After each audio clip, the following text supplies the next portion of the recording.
नमस्कार. प्रश्नोत्तरांच्या पुढच्या व्हिडिओत आपलं स्वागत आहे. पहिला प्रश्न आहे, एखाद्या खरेदी खतामध्ये चतुस्सीमा चुकल्या म्हणून ते खरेदी खत रद्द होतं का?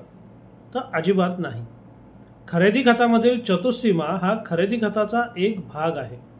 केवळ खरेदी खतामधल्या चतुस्सीमा चुकल्या म्हणून त्याच कारणास्तव ते खरेदी खत रद्द ठरत नाही किंवा बेकायदेशीर ठरत नाही.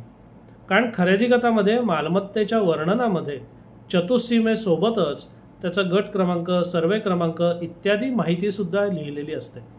त्यामुळे चतुस्सीमा चुकीच्या लिहिलेल्या असल्या किंवा चतुस्सीमा लिहिलेल्या नसल्या तरीसुद्धा अमुक एक खरेदी खत नक्की कोणत्या मालमत्तेकरता झालंय याचा पडताळा आपल्याला मालमत्तेच्या वर्णनातनं घेता येऊ शकतो.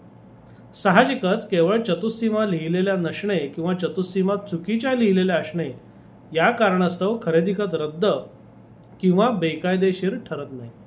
आता याच्यावर काही उपाय आहे का? तर निश्चितपणे आहे.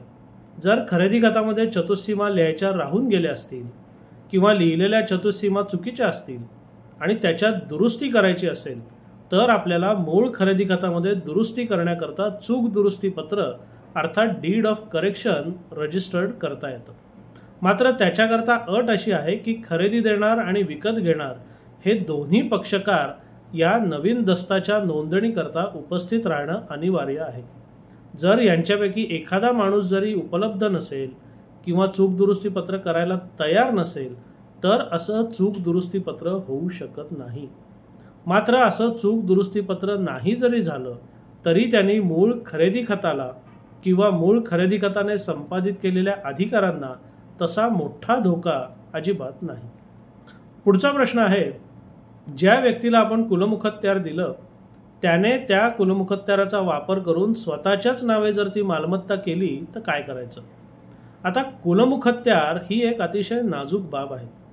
जेव्हा तुम्ही कुलमुखत्यार पत्रा आधारे एखाद्या व्यक्तीला तुमच्या वतीने काही कामं करायचे अधिकार देत असता तेव्हाच या सगळ्या गोष्टींचा विचार होणं आवश्यक आहे. कारण तुमचा एखाद्या माणसावर कितीही विश्वास असला तरीसुद्धा त्याला एका मर्यादे पलीकडे अधिकार देणं हे आपण कायम टाळलं पाहिजे. म्हणून जेव्हा तुम्ही एखाद्या व्यक्तीला मालमत्तेचे व्यवहार करण्याचे अधिकार देता तेव्हा त्या कुलमुखत्यार पत्रामध्ये तसं स्पष्ट लिहिलेलं पाहिजे. त्याचबरोबर या कुलमुखत्यार पत्राचा वापर करून कुलमुखत्यार धारक जो आहे त्याला स्वतःच्या नावावर मालमत्ता करायचे अधिकार नाहीत असं सुद्धा आपण त्याच्यात स्पष्ट लिहू शकता. असं जर आपण स्पष्ट लिहिलं तर त्या कुलमुखत्यार पत्राचा गैरवापर होण्याची शक्यता ही कितीतरी कमी होईल. आता बरेचदा अशी काळजी कुलमुखत्यार पत्र करताना घेतली जात नाही किंवा आपल्याकडच्या दस्त नोंदणी प्रक्रियेचा एकंदर कारभार बघता प्रत्येक वेळेला कुलमुखत्यार आणि त्यातल्या अटी आणि शर्ती तपासल्या जातीलच याचीही शाश्वती नसते. म्हणून समजा तुम्ही व्यवस्थित कुलमुखत्यार पत्र न केल्यामुळे किंवा तुम्ही व्यवस्थित केलेलं कुलमुखत्यार पत्र व्यवस्थित न वाचल्यामुळे त्याचा गैरफायदा घेऊन जर कोणी कुलमुखत्यार धारकाने स्वतःच्या नावावरती मालमत्ता केलीच तर मग काय करायचं? आता जेव्हा एखादा करार होतो मग तो करार कायदेशीर असो किंवा बेकायदेशीर असो, एकदा करार झाला, त्याची नोंदणी झाली की त्याला आव्हान देण्याकरता आपल्याला दावा दाखल करण्यावाचून कोणताही दुसरा पर्याय उरत नाही. याबाबत तुम्ही त्यांनी तुमची फसवणूक केल्याची फौजदारी तक्रारसुद्धा दाखल करू शकता. पण एक लक्षात घेतलं पाहिजे, फौजदारी तक्रार दाखल केलीत आणि त्या तक्रारीत त्याला शिक्षा जरी झाली तरी त्या प्रकरणात फौजदारी न्यायालय या दस्ताबद्दल किंवा या कराराबद्दल कोणताही आदेश देऊ शकत नाही. म्हणून जर तुम्हाला तो करार रद्द करून हवा असेल तर तुम्हाला लवकरात लवकर सक्षम न्यायालयामध्ये दावा दाखल करण्यावाचून कोणताही पर्याय नाही आणि आपलं प्रकरण मुदतबाह्य होण्या अगोदर आपण लवकरात लवकर तो दावा दाखल करावा. पुढचा प्रश्न आहे, समजा एखाद्या व्यक्तीने एखाद्या व्यक्तीशी साठे करार केला आणि भलत्याच व्यक्तीशी जर त्यांनी खरेदी खत केलं तर काय करायचं? आता अशा वेळेला कायदेशीर अडचण उभी राहते. आता यात गंमत अशी आहे की साठे करार किंवा साठे खत जेव्हा होतं त्यायोगे मालमत्तेचं कायदेशीरदृष्ट्या हस्तांतरण होत नाही. साठे खत म्हणजे एखादं मालमत्ता हस्तांतरण करायचं दोन पक्षकारांमध्ये ठरलं एवढाच त्याचा मर्यादित कायदेशीर अर्थ आहे. अर्थात कायदेशीर साठेखत जेव्हा तुम्ही करता आणि ते साठेखत करताना जर तुम्ही त्यामध्ये सगळे मुद्दे व्यवस्थितपणे लिहिलेले असतील तर त्याचा फायदा तुमच्या लाभामध्ये अशा परिस्थितीत होऊ शकेल.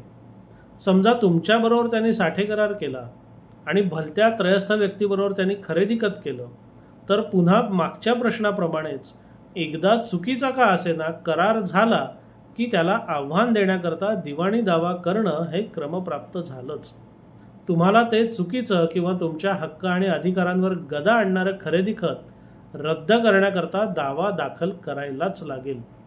आता या दाव्यामध्ये तुम्हाला यश येणं न येणं हे एकंदर सगळ्या प्रकरणाची गुणवत्ता, तुमची मुदत आणि तुमचं मूळ साठेखत किती चांगल्या किंवा किती वाईट प्रकारे लिहिलं गेलेलं आहे त्याच्यावर सगळं अवलंबून आहे. म्हणून शक्यतोवर साठेखताबरोबर आपण कुलमुखत्यार पत्रसुद्धा घ्यावं, जेणेकरून तुम्हालाच तुमच्या लाभात खरेदी खत करून घेता येईल. आणि साठेखतानंतर त्या मालमत्तेचे अजून काही व्यवहार होत नाही आहेत ना याच्यावर आपण बारकाईने लक्ष ठेवावं, जेणेकरून असे व्यवहार झाले तर तुम्हाला ते लगेच कळेल आणि त्याच्या विरोधात तुम्ही मुदतीत कायदेशीर कार्यवाही सुरू करू शकाल. पुढचा प्रश्न आहे, वडिलोपार्जित मालमत्तेमध्ये मुलीचा किंवा बहिणींचा हक्क जर डावलला तर काय करायचं. आता मुलींना हक्क मिळून अनेक वर्ष झाल्यानंतर सुद्धा आजही अनेक ठिकाणी अनेक वेळा मुलींचे किंवा बहिणींचे हक्क नाकारले जातात किंवा त्या हक्कांच्या पायमल्ली करणारे करार किंवा हस्तांतरणं केली जातात. आता बरेचदा होतं काय की मुलींना किंवा बहिणींना माहेरच्या मालमत्तांची सगळी माहिती नसते. बरं, सगळी माहिती असेल तरी त्या मालमत्तेवर किंवा त्याच्या संदर्भात काही करार वगैरे होत आहेत का याच्यावर बारकाईने नियमित लक्ष ठेवलं जात नाही आणि याचा फायदा घेऊन बाकी नातेवाईक जे असतात ते मुलींचा किंवा बहिणींचा हक्क डावलणारे करार किंवा हस्तांतरण करून मोकळे होतात. आता हे जर तुम्हाला कळलं की एखाद्या वडिलोपार्जित मालमत्तेमधला आपला हक्क आणि हिस्सा डावललेला आहे तर ते तुम्हाला कळल्याबरोबर लगेच तुम्ही त्याच्या विरोधात कायदेशीर कार्यवाही सुरू केली पाहिजे. आता कायदेशीर कार्यवाही काय करायची हे नक्की काय झालंय याच्यावर अवलंबून आहे. काही वेळेला अशा मालमत्तांमध्ये फक्त फेरफाराद्वारे काही व्यक्तींची नावं घेतली जातात आणि काही वेळेला रितसर नोंदणीकृत करार केला जातो. जर फक्त फेरफार नोंदी वगैरे टाकून सातबारा वगैरे बदलले असतील तर ते काम तुमचं महसुली कार्यालय किंवा महसुली न्यायालयाच्या पातळीवर होऊ शकेल. मात्र जर नोंदणीकृत करार केले असतील तर मात्र आपण उगाचच महसुली न्यायालयात दाद मागण्यात वेळ वाया घालवू नका. कारण नोंदणीकृत करार झाला आणि त्याला आव्हान द्यायचं म्हटलं की आपल्याला दिवाणी न्यायालयातच जायला लागेल. त्याच्याऐवजी तुम्ही इतर कुठल्याही ठिकाणी दाद मागितली तरी तुमच्या पदरी अपयश आणि निराशाच येईल.